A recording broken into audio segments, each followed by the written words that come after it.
Asroch, kallang telefonni ko'tarmaysan. Ishlayganimni to'ylarda asosiy topshirgan nimani ko'ryapsan yana? Sen yana meni o'ylading. La ashna. Hozir qara qachon bizga shunday bir yordamchi keladi?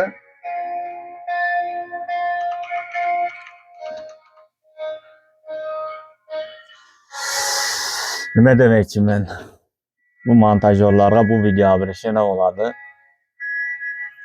Paka bu narsani mechta qilamiz deyman-da. Asroch, İnşallah az qaldı barodarlar, az qaldı deydi. oz qoldi. Oz qoldi. Rozaga az qaldı, rozaga. Nega tushunmaydi? Rozaga ya. Orazaga. Orazaga. Biz esa nerede montaj qilyapmiz. O'z mustaqil nerede o'tirib, orada esa oldida gap bergich odam bor ekan.